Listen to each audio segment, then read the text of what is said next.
কৰ্মচাৰী সেৱাক সুৰক্ষিত কৰি আমাৰ চৰকাৰে 2021 চনত 1698খন প্ৰাথমিক বিদ্যালয়ত 3309টা টিউটৰ পদ আৰু 2107খন উচ্চ মাধ্যমিক বিদ্যালয়ত 6586টা টিউটৰ পদ প্ৰাদেশিকৰণ কৰাৰ লগতে সংশ্লিষ্ট প্ৰাদেশিকৰণ আইনৰ অধীনত 2022 চনত 1539খন উচ্চ মাধ্যমিক বিদ্যালয়ত 1539টা চতুৰ্থ বৰ্গৰ কৰ্মচাৰী পদ প্ৰাদেশিকৰণ কৰিছে।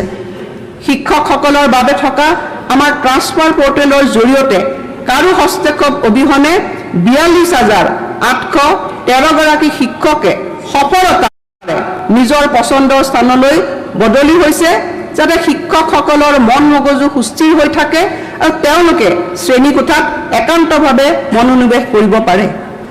তৃতীয় তথা চতুৰ্থ বৰ্গৰ কৰ্মচাৰীৰ বাবেও অনুৰূপ পৰ্টেলৰ জৰিয়তে 9004 গৰাকী কৰ্মচাৰীয়ে স্বচ্ছভাৱে আকাংক্ষিত বদলি লাভ কৰিছে। আপোন ঘৰ আঁচনিৰ অধীনত এতিয়ালৈকে 47,277 গৰাকী চৰকাৰী কৰ্মচাৰীলৈ আমি 706.5 কোটি টকাৰ সুতৰ ৰাজসাহায্য প্ৰদান কৰিছোঁ আৰু ইয়াৰ জৰিয়তে কৰ্মচাৰীসকলক 7,374 কোটি টকাৰ গৃহ ঋণ লাভ কৰাত সহায় কৰিছে। আপোন বাহন এই আঁচনিৰ অধীনত 10.76 কোটি টকাৰ সুদ সাহায্য হিচাপে মঞ্জুৰ কৰা হৈছে। ইয়াৰ দ্বাৰা 6,720 গৰাকী চৰকাৰী কৰ্মচাৰী উপকৃত হৈছে।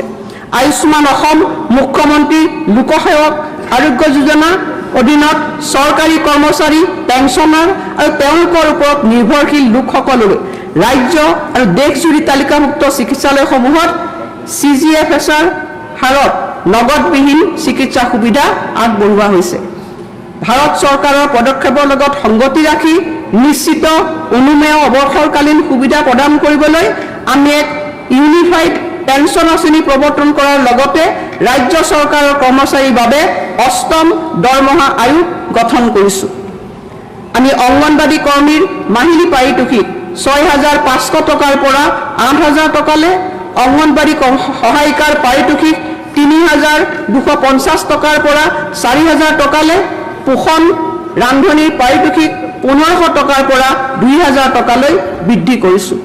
একেদৰে আশা কৰ্মীসকলৰ পাৰিতোষিক 3,000 টকাৰ পৰা 4,000 টকালৈ বৃদ্ধি কৰা হৈছে আৰু আশা ছুপাৰভাইজাৰসকলৰ পাৰিতোষিক 9,000 টকাৰ পৰা 10,500 টকালৈ বৃদ্ধি কৰা হৈছে।